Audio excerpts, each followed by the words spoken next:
Hello and welcome to the video podcast that is Molby on the Spot. I'm Trev, Downey, and I'm joined by Liverpool and Denmark legend Jan Molby as we look back over the week that was for Liverpool and the week to come. And it's not the same as it usually has been in the past because, well, there's some bad news and it's ongoing and it seems to be a difficult spell for the Reds. So let's find out what the man himself thinks of it. Good evening, Jan. Good evening, Trevor. I have to be honest, it's a pretty awful time. It really is.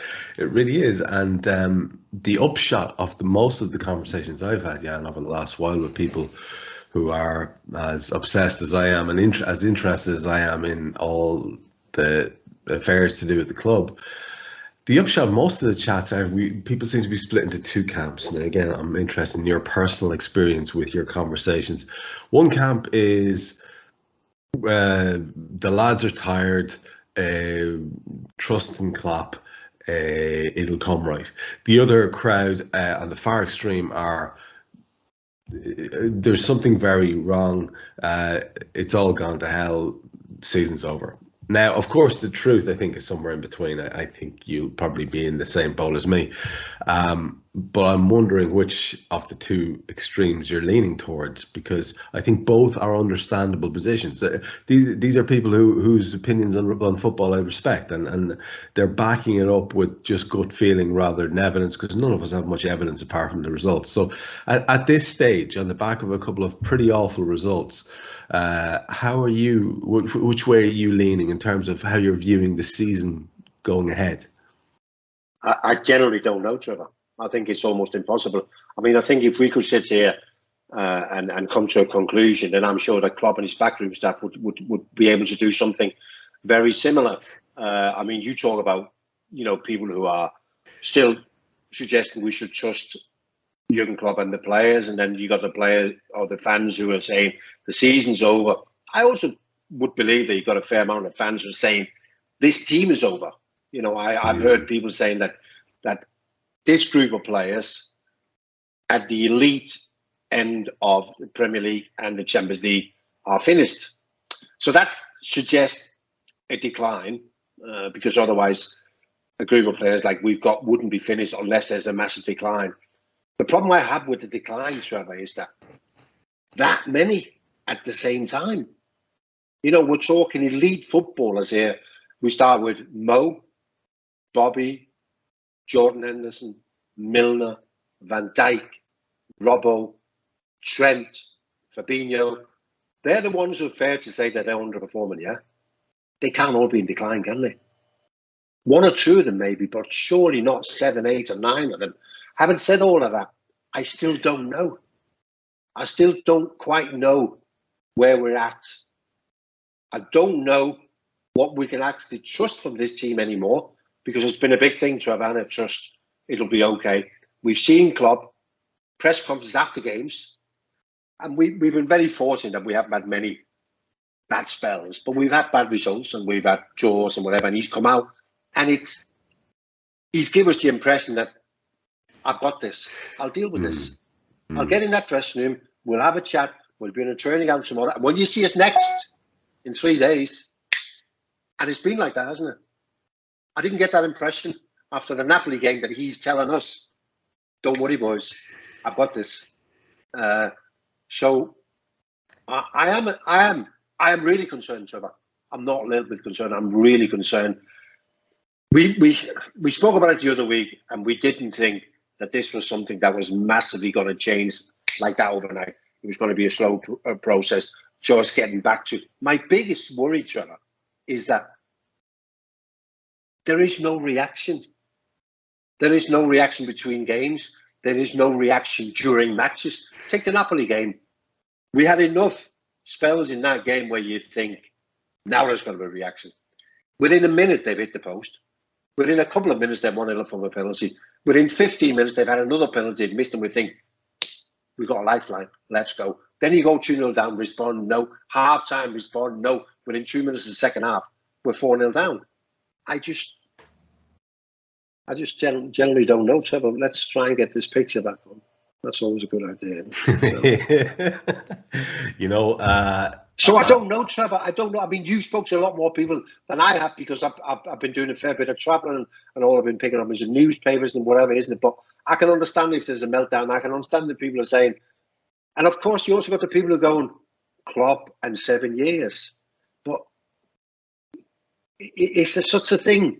I know there's such a thing at Mainz and at Dortmund. Can that be third time unlucky? I don't know, Trevor. So we need to take it slow, one step at a time, and see what we can come up with.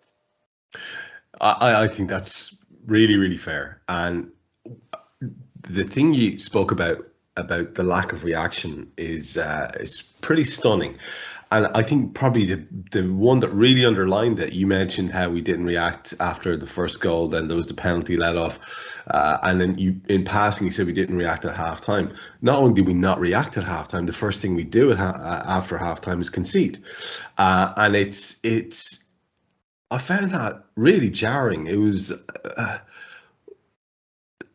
you're used to maybe, I don't know how to say this without sounding condescending, but you used to perhaps maybe teams from the lower leagues or whatever, maybe not being able to grasp basic lessons or not being able to do anything about it, even if they have. Say there's been a halftime team talk and it's like, okay, well, let's go out and win the second half, whatever the cliche is. And sometimes teams can do that, and sometimes teams are just overpowered by superior opposition. Last night, it very much felt like that.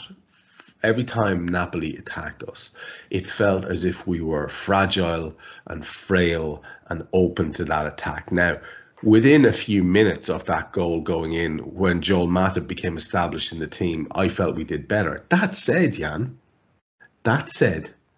they did take off their most potent attacking threats. They lost one of them to injury. They started removing lads left, right and centre. So they really took their foot off the gas, I suppose is what I'm saying. So I don't get any consolation at all from the fact that we did better and we got the goal and the second half is a 1-1 draw effectively. That offers me little consolation because I feel that if they weren't exactly toying with us, they were more than comfortable. And I come back full circle to a question about where are we on this scale, because I've never seen that with Klopp's Liverpool. I've seen it with Rodgers' Liverpool. I don't think we ever saw it with Benitez, because the way Benitez set up his teams, you were never going to cough up too many goals anyway. That was a priority with a Benitez team. But this just had that horrible sort of feel of something that's coming to its end. And it's really easy to do that. And like you said, all the pattern observers are going out there and saying, oh, this is how it went before, and this is how it went before. The amount of people, Jan, who are citing Dortmund and what happened at Dortmund. And listen, everybody knows me. I like a theory. I like a pattern. I like a bit of history. I like a bit of perhaps suggestion of a conspiracy here, there, or wherever. But I don't know if that's can that even be vaguely valid? Is it? What are we trying to say? That all of a sudden the wheels have come off in terms of the manager who committed himself to this club, the players who've signed new contracts. All of a sudden that there's a falling off. Like you, I agree that it's highly unlikely that these people are coming to any sort of end of their cycle together, coincidentally at the same time. So there's something else. So this is where we come back to you. You're a man who's done it all, been through every kind of scenario you could be in a dressing room. So I put it to you, maybe where you were in dressing rooms in that kind of period where very early Souness days and mid Souness days, where perhaps was there ever that feeling of a falling away from what we had been, an inability to maintain the status that we had? Like a bad season for Liverpool was always second, right? When you guys were playing in the 80s, unsuccessful season, second again. Can you put your finger on what that might be? Have you experienced anything like that? That's the only era I can think of from your career that might be even vaguely comparable, but I don't think it was as dramatic or sudden. So let's see. I'm quite interested in the Jürgen Klopp and the Dortmund thing in the 7 years, Trevor. And I just think there's a belting show to be had here, where you try and compare. You compare what happened at Dortmund in terms of the players, how long the players have been there, how many games they played, what age, and was he being loyal to certain players? Why did what happened at Dortmund happen? And I think that's a belting show, Trevor, where you maybe try and compare. You maybe get one or two German experts on to try and explain how they viewed it. And I think that's the only way you can have a real clear view on whether we're seeing the same things or it's just a coincidence. And I'm really intrigued about that. I mean, unfortunately, I don't have the time or whatever to try and look into. But I think that's a real interesting show, that Trevor, isn't it? If you really want to sort of take one of the reasons away and go, listen, this is not happening because this is what happened. But in terms of, so for us, it finished in 1990. We won the title in 1990. And then, as everybody knows, it took 30 years. Well, I was there for another 6 years. So there was a falling off a cliff to a certain extent. But I actually think that there was probably more of a decline from a number of players, which is the one thing I want to try and get away from with these. It didn't happen from one day to another, because if you look through, Trevor, nice season 1991, we finished second. Arsenal won the league, but Arsenal lost one game. So it's not as if you go, how do we not win the league? We didn't win the league because Arsenal lost one game. So you can't actually go, you're not the team you used to be. But then things changed. And the thing with Kenny resigning and Graham Souness came in. And I think that was a bigger impact to start with than the decline of the players. But I think it was quite accepted that Graham would be given time and he'd be given funds to do whatever he wanted to do. And I think when I talk about decline, there was a decline in some of the players, but there was also a decline in quality in that the players were coming in. So it's not what we're seeing now is that this group of players, all elite players, have been together for a number of years, haven't they? So I don't think they haven't been disturbed by a new manager. They have never been disturbed by a massive incoming of new players. So I think it is slightly different, although, eventually, sort of we got to 93, 94, Trevor, it did, by then you felt it and you knew it. You felt like, so this boy's no longer here, that you feel you can trust. And you look at the new players and you go, they might get there, but it's going to get time. This dressing room don't have that problem, do they? There's no need for this dressing room to doubt anyone, because almost all of them have been there through it all, haven't they? So, Trevor, you're putting me on the spot here, and I'm finding it difficult to find some clear answers.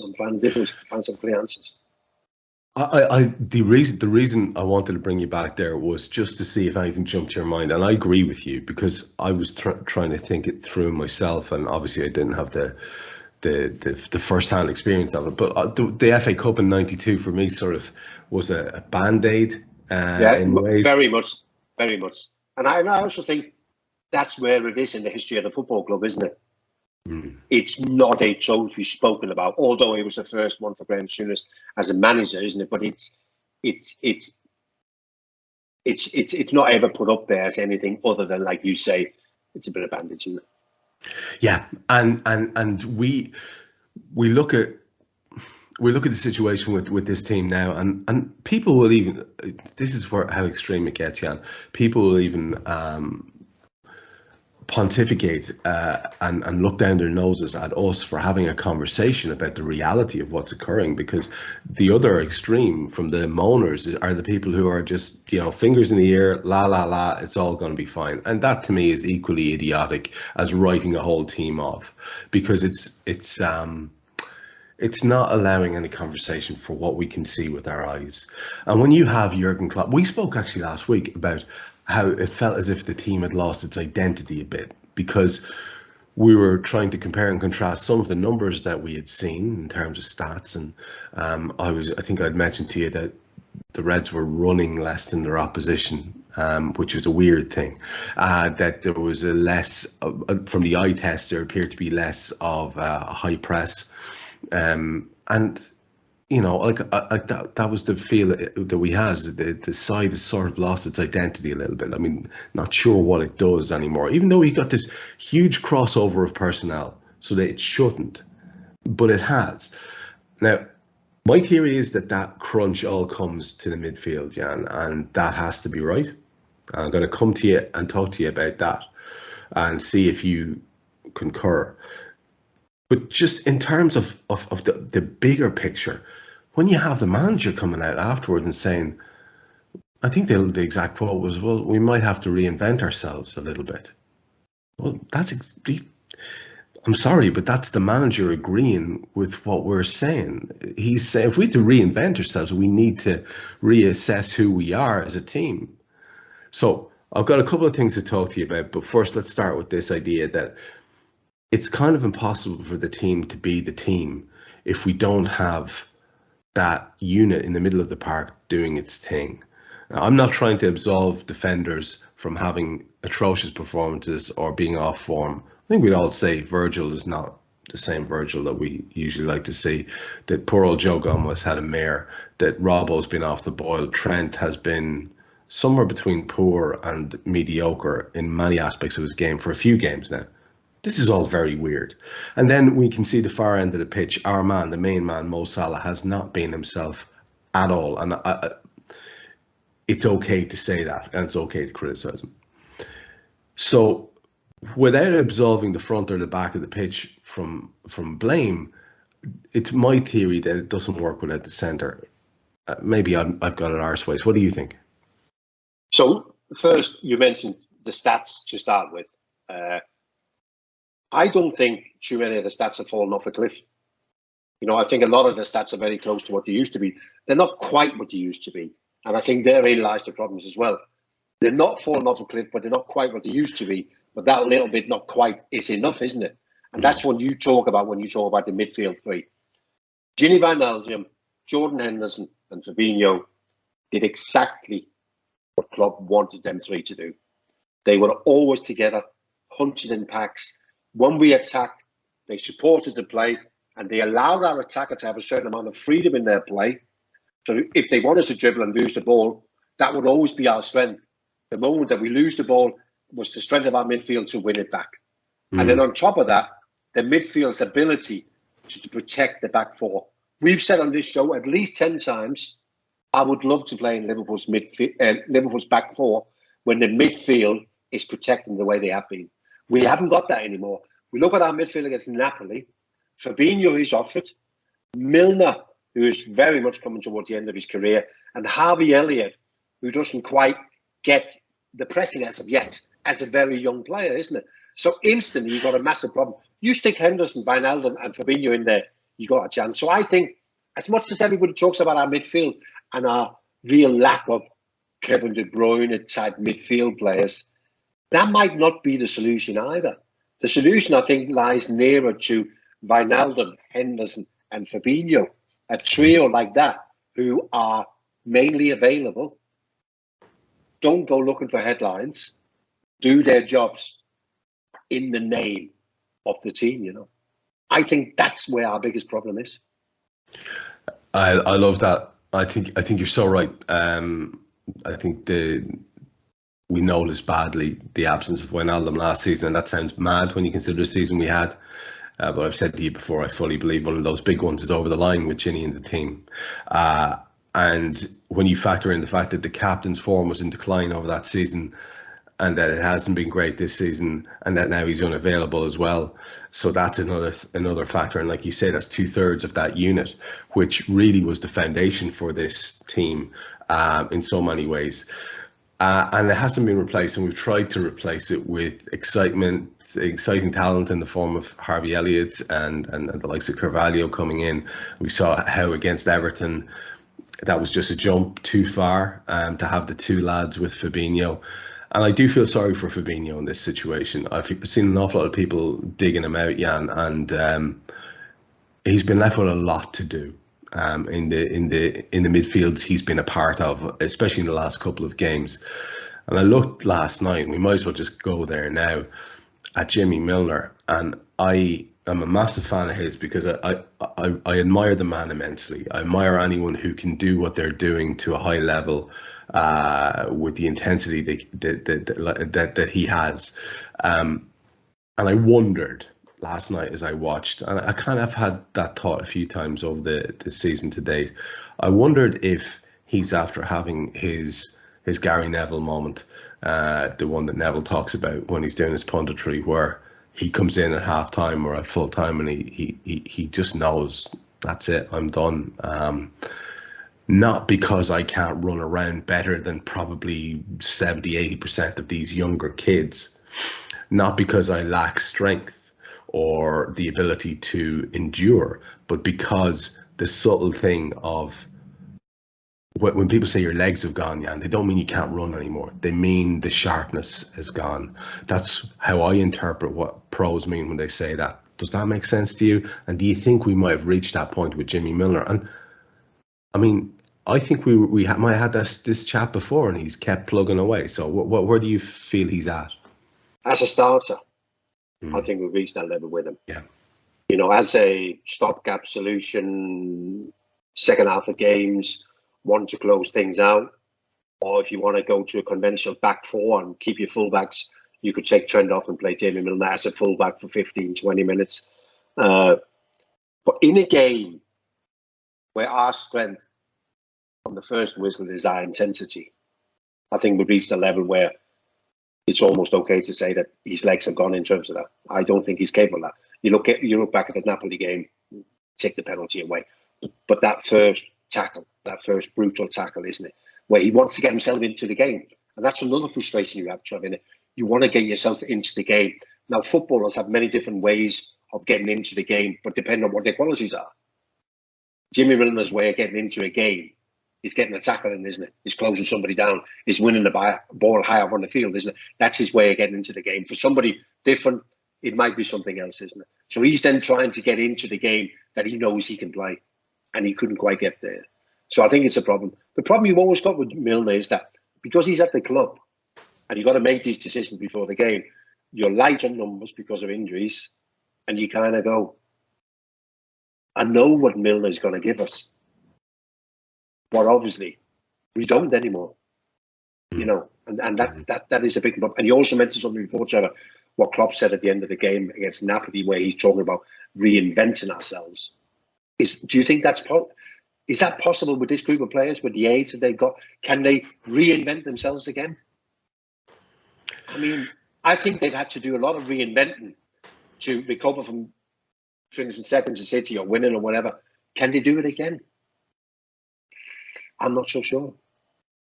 It is a big ask, and it becomes a bigger ask when you do something like exclude a player who does divide fans from a Champions League squad.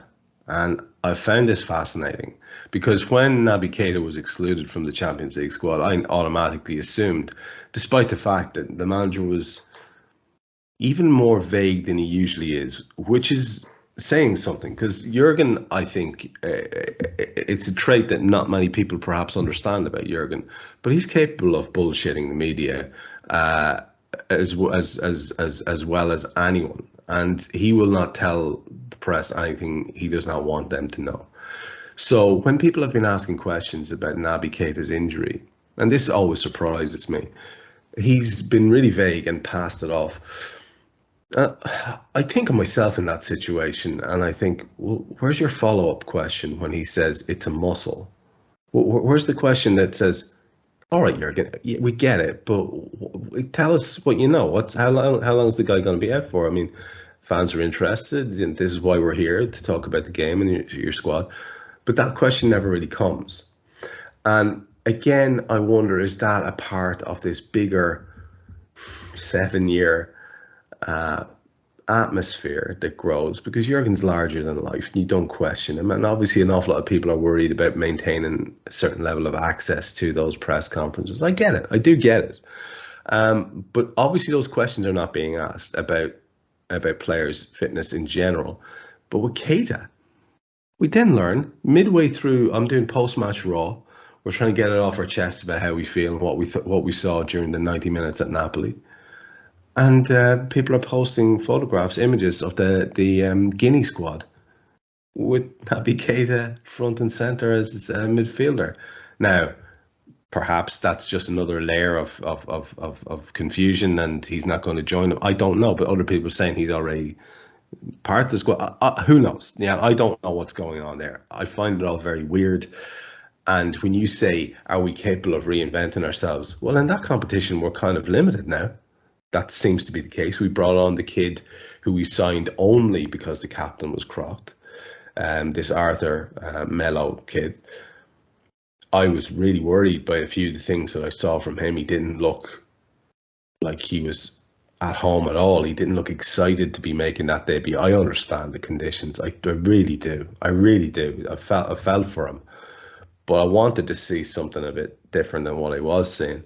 So in the Champions League, I don't see how we reinvent ourselves at all in that department. I'm curious to get your take on the Naby Keita thing, and it's way too early to judge a player like Melo on the small sample size that we saw of him when he came on. But it would be interesting to see what you thought of it. So what do you on those two things, the Keita thing and the new boy? What do you reckon? Yeah, I really don't know with the Naby Keita thing. If he goes away, I'd find it unbelievable if he played. I also find it unbelievable that national managers don't consult with. They don't have to speak to Jürgen Klopp, do they? They just drop an email into the medical staff at Anfield and they go, before we announce our squad, any news? Now, surely the news with him being left out would be that he's out for the foreseeable future. It can't be any other way. And I agree with the press conferences. There is sort of a thing, isn't it, where you ask a question and that question gets answered. And that means that question is then out of bounds, isn't it? It's as if, he's answered it. Let's not go there again. So I do find that. The problem with Arthur is that we really needed somebody who's ready to play. That was the whole thing, wasn't it? Because when we returned from international duty, then Jordan Henderson will be back fit. And maybe we'll one or two of the others. So we really need Arthur to come in and be able to play, which he isn't. Whether we can get him up to speed on the training ground and with a couple of under 23 games or whatever, I don't know. It was not a great beginning for him, but I can guarantee you, Trevor, as a player, and if you haven't played for a while, and a game like that against Napoli, he's been sitting on bench and going, I don't need the manager now to introduce me.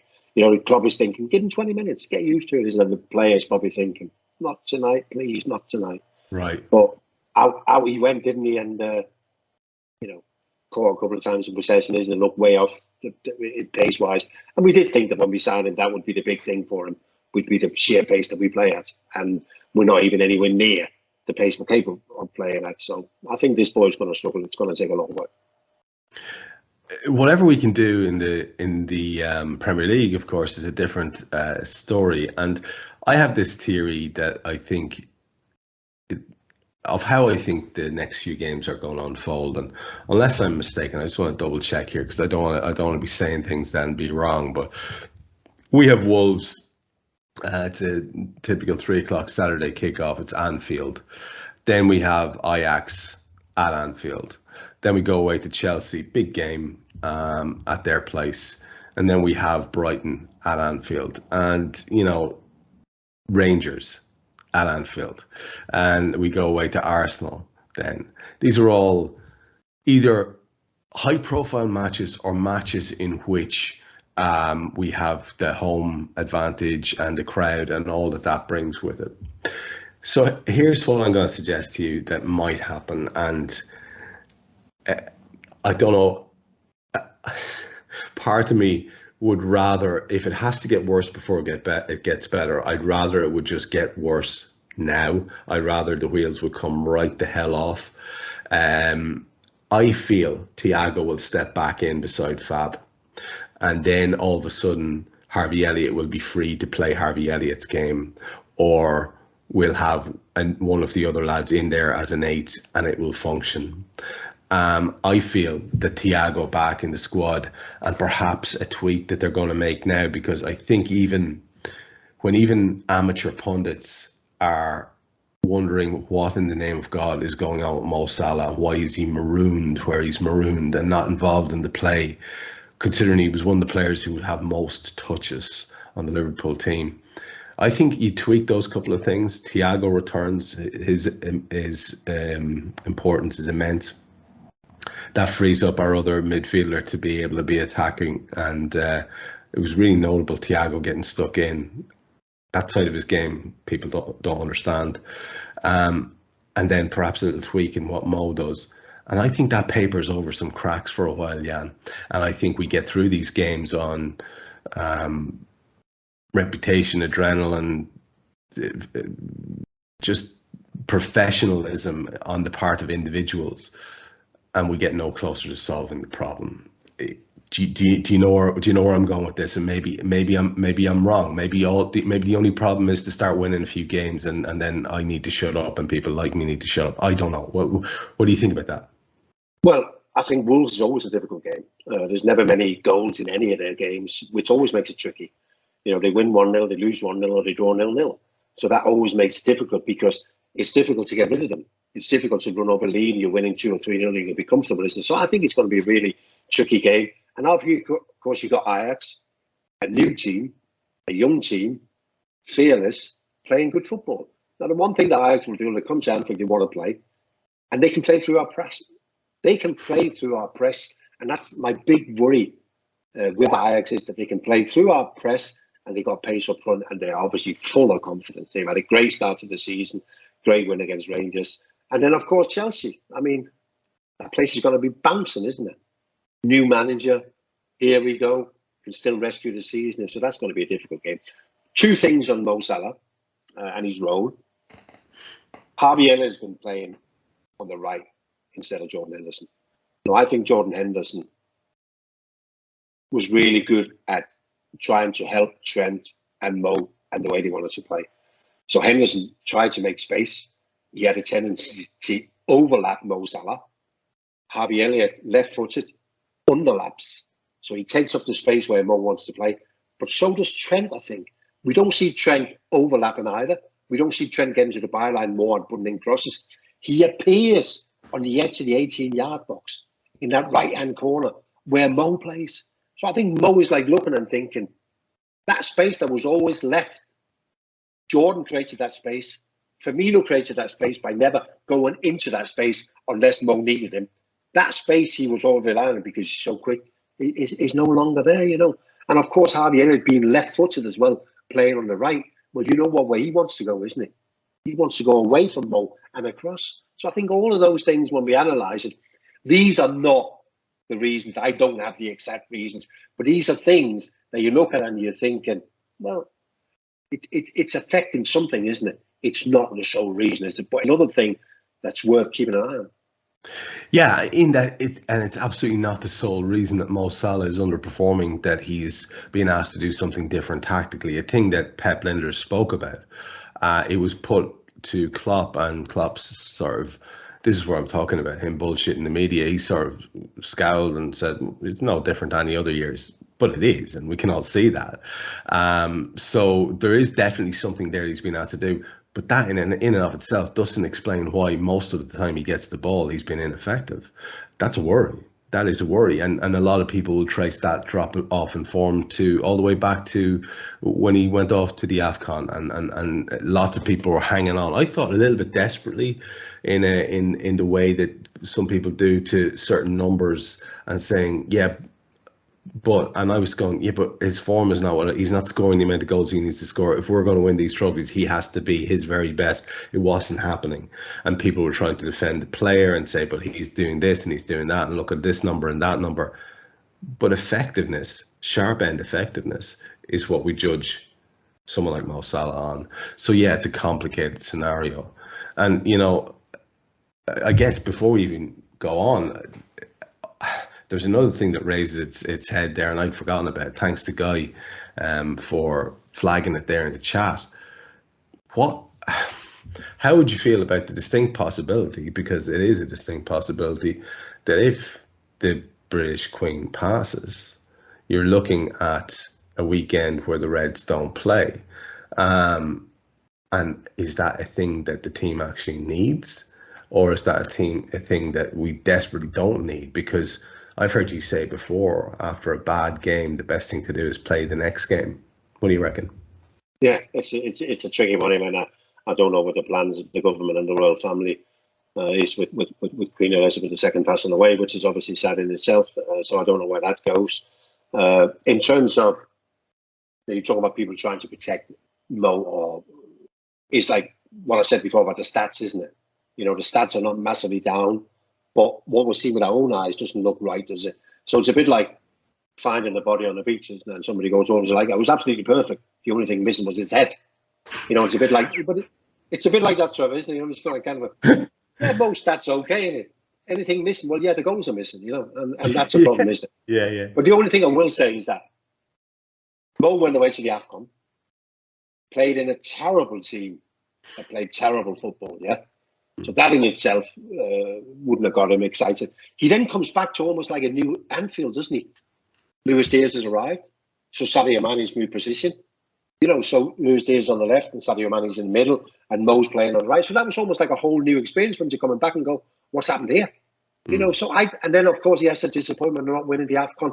Then he has the disappointment immediately after not qualifying for the World Cup or whatever. So I don't know. Are we trying to make excuses? Probably somewhere lines. I think we're more trying and find reasons, isn't it? I think the more reasons you can sort of find that possibly goes against Mo, the easier it might be to still try and protect the body without a head,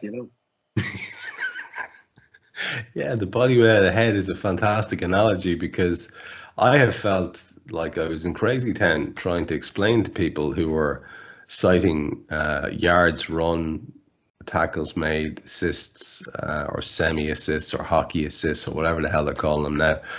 And I was going, yeah, but like you just said, yeah, but goals. And Mo Salah is goals. He's a lot of things, but he's goals, and we need that. Look, there's not much that can be solved in terms of squad tweaking at this point, because it's about hopefully some people returning from injury. Curtis Jones notably absent from the squad again, after seeming as if he was on the way back. I'm not sure what's happening there. Maybe there's a simple explanation for that. I don't know.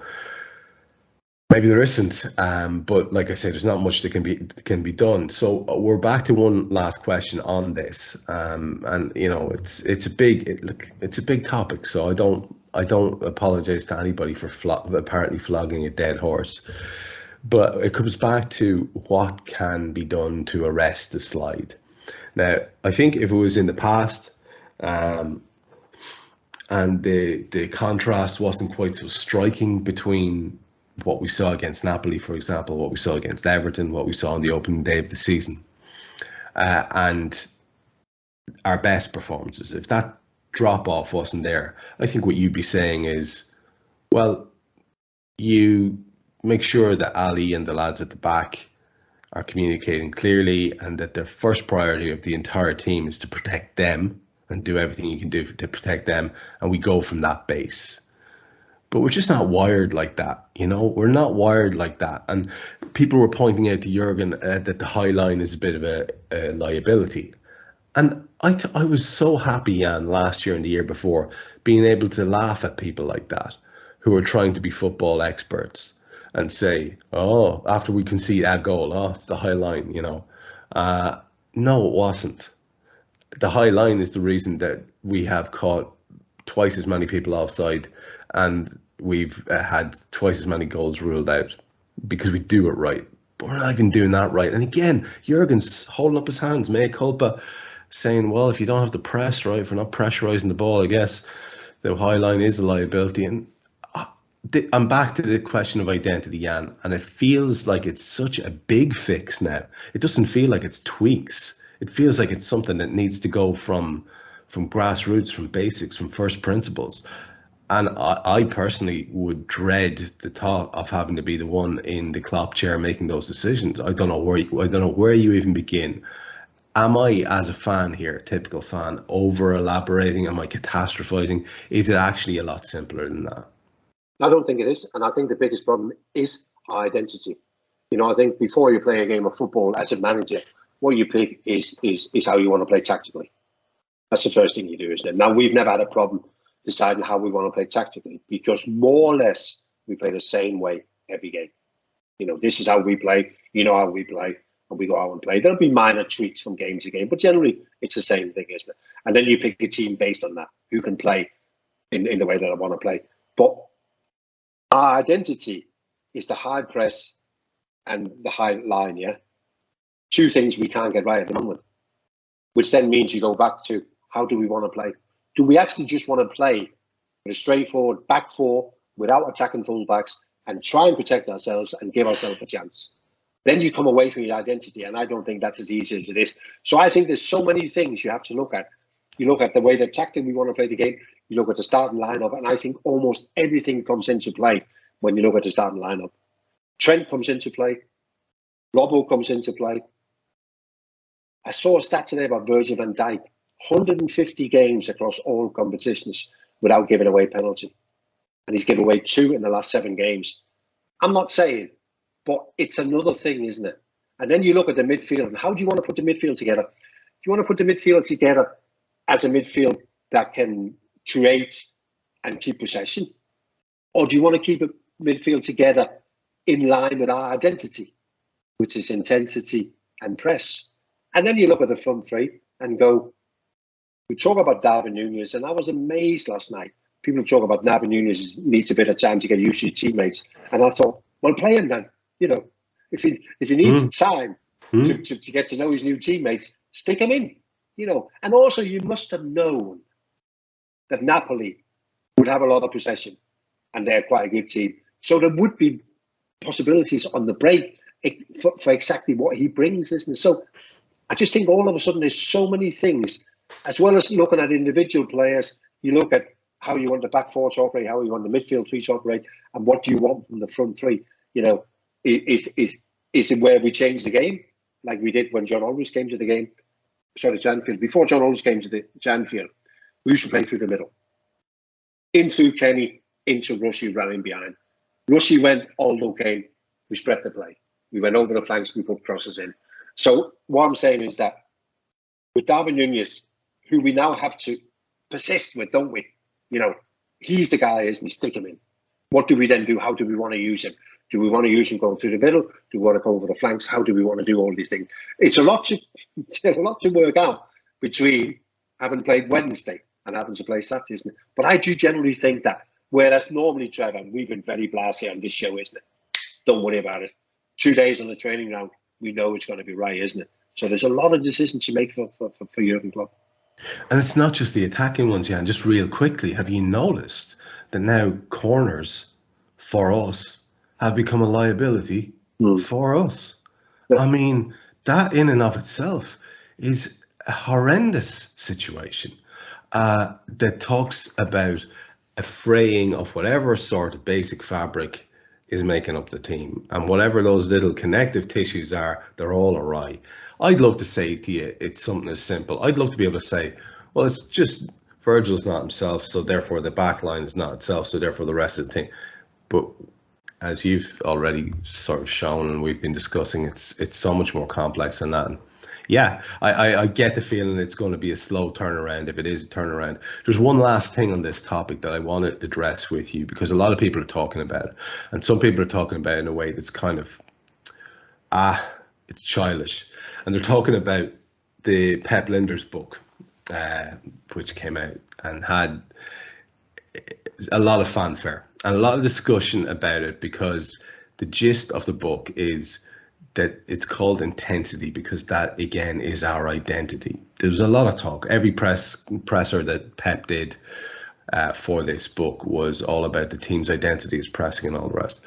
And of course, then an awful lot of people think, well, that's come back to bite you on the arse, and people are scrounging around for things to give out about. We were giving out about it on the show last night, not because all of a sudden the book is some magic thing that's done us down, because that's childish, but because, isn't it ironic that just at the point where that has come out and we're celebrating the fact that our identity is intensity, we've rarely seen a less intense Liverpool team. Now, I put this to a pal of mine this morning, and he was dead set against me. He said, no, most of the things are still right. Most of the things are still there.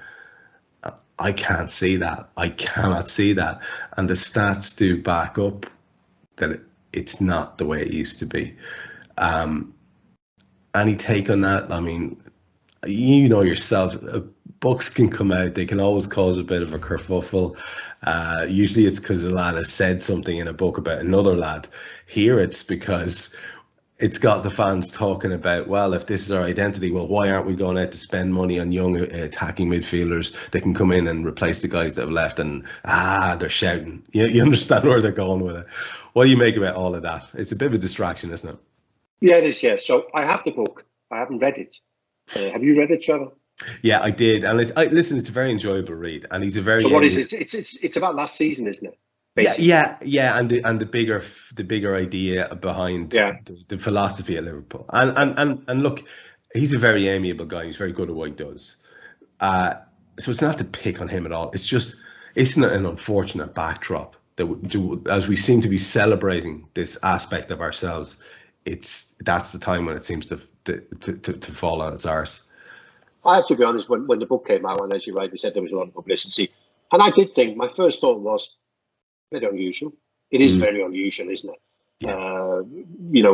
If it's the manager, fair enough, but it's very unusual for the assistant to come out with a book. But obviously the foreword was by Jürgen Klopp, so you'd have been quite happy. I don't think for one moment that Napoli bought that book and read that and gone, this is how we're going to beat Liverpool, and it's not simple as that, is it? But it is unusual, and it is possibly a distraction, isn't it? So the only thing I will say is that,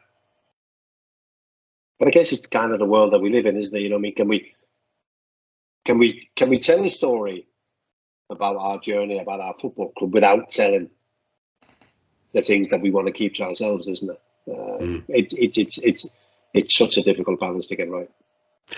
Yeah, well, actually, that's an aspect I hadn't even thought about. I was just thinking, isn't it ironic? But yeah, of course, giving teams an insight as to how you operate is a different thing I hadn't even considered.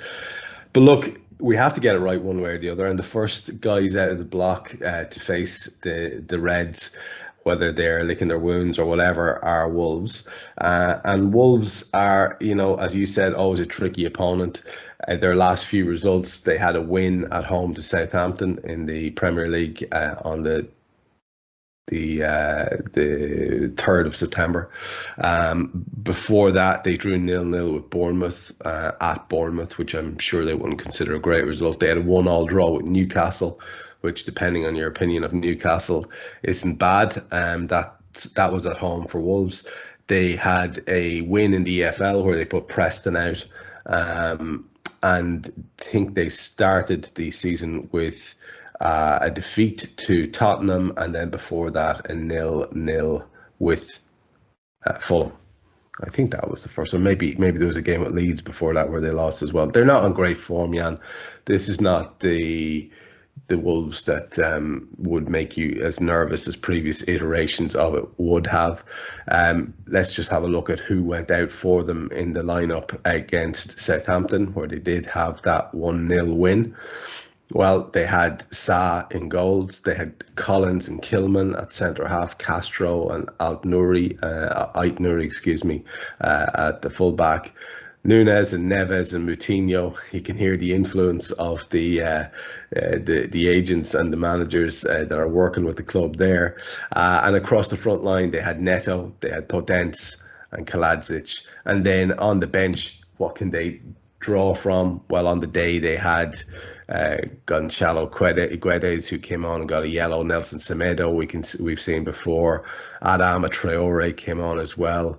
Again, all these names have something in common. They also had Hwang Hee-chan, who I haven't seen, came off the bench, and Matthias Sarkic and Toti Gomez.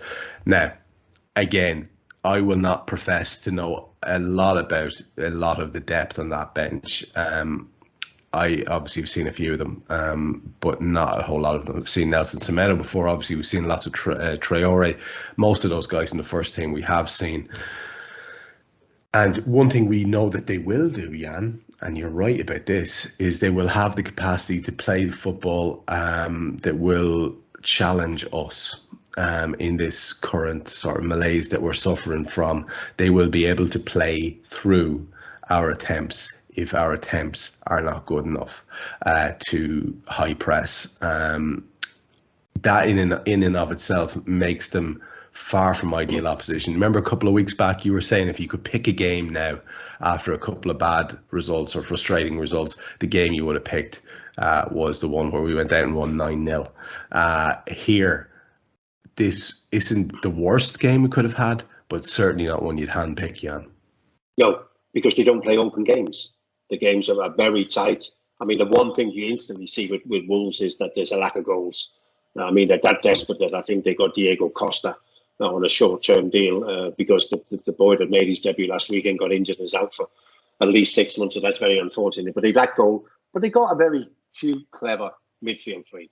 They're a little bit pedestrian, although the new boy they've signed for 30-odd million, the Portuguese escapes me now the name, but he looks a decent player. I've got a feeling that the likes of Pedro Neto might play because of his pace, but they are capable of playing through our press because technically they're very, very good. So that's interesting in itself. But as I said before, the games are very tight. The big thing you'll notice is that they've gone away from playing a back three, play a back four just with the two centre halves. I don't know whether that makes them more vulnerable or not. But no, it's definitely not the game I would have picked because their games are always very, very tight, isn't it? And they're capable of keeping them on for long periods because the techniques are very good. So it's again one of those, isn't it, borderline where you go, this game, either way, I just think it could be one of those frustrating games, where you just can't quite get to. You get yourself in front, or you get yourself 2 goals in front, and you can relax. I don't know whether we'll have the benefit of that. Yeah, and we'll get to see whether or not my theory about Thiago papering over some cracks will hold water or not. It's going to be interesting one way or the other. And a guy actually just reminded us there that the lad you're trying to think of the name of, Matthias Nunes, I think, right? That's the guy who was linked with Liverpool as well. One of the many midfield targets fans were obsessing about. And before we finish, because we won't have time to talk before this, the next game that we have after that, of course, then is the Champions League against Ajax. And Carl Matchett, who was doing the show with me last night, reckons he had watched the Ajax game beforehand. And he reckons, despite the fact that Napoli were excellent against us, the best performance of the night in the Champions League was actually Ajax. He reckoned they played really well in dispatching Rangers 4-0, I think it was, in their group game. And they are flying, of course, at home, as you would expect, in their own league.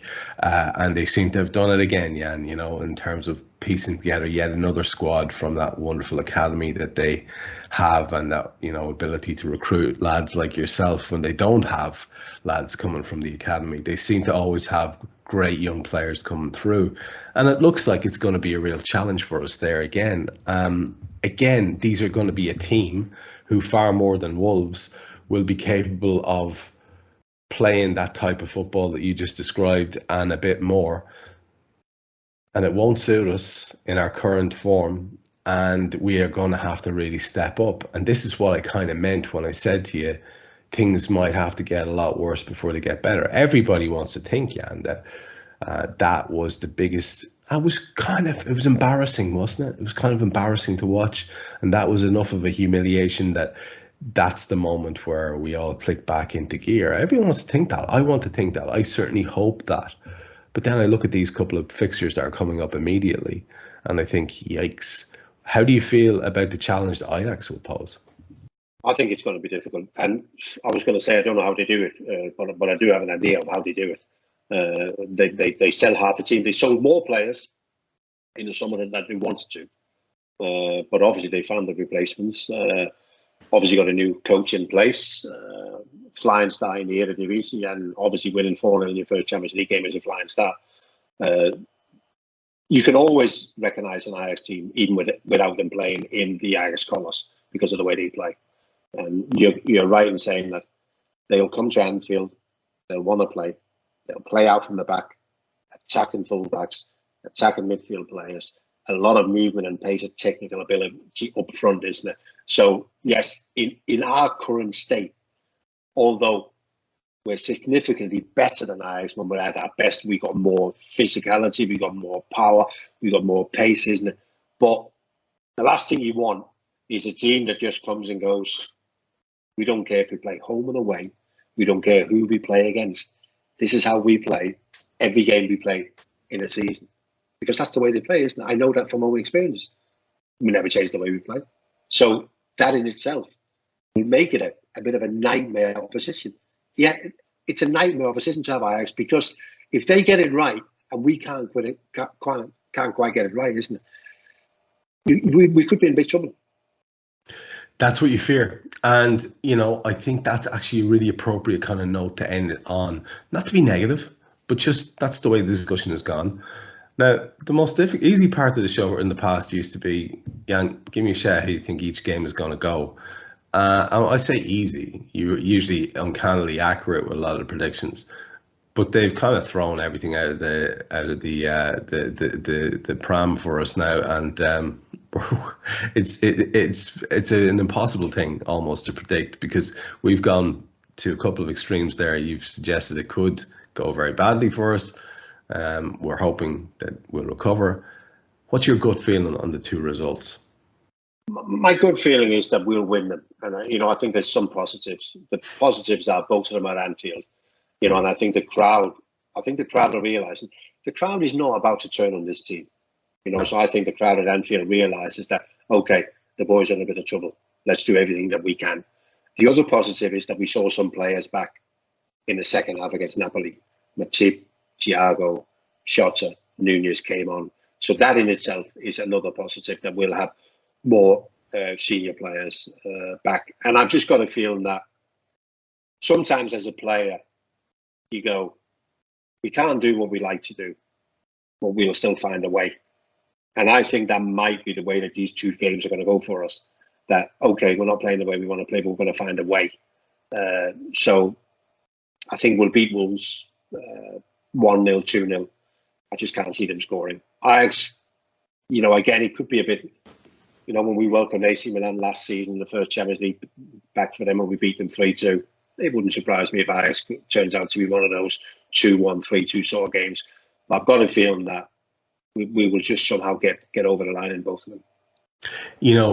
We've been doing this show a long time, and for most of the time, the Liverpool thing has almost looked after itself. And we spent good chunks of the show talking about other situations with other clubs and what's going on elsewhere in football, as much to give ourselves something to talk about that will change or that is in flux as anything else.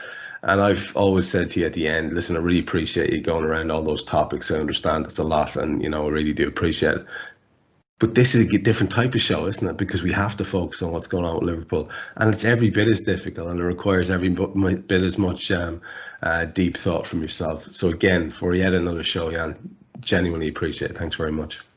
But it's kind of going back to basic, isn't it? Because this right now is where the problem is that we haven't got energy to talk about other clubs and their troubles or how well they're playing. Isn't it? This is about us, isn't it? Because we got one or two issues that we need to sort ASAP. That's it. There's only one show in town, and that is Liverpool, and hopefully Liverpool's improvement. The other show in town, of course, is Molby on Spot, and we'll be back with you next week. We'll have played Ajax at that stage, and we'll also have played Wolves at that stage, and I hope that we have a slightly chirpier demeanour in terms of our mood, because the Reds have lifted it. Let's hope that is the case. We look forward to speaking to you then. From Jan Molby and myself, goodbye.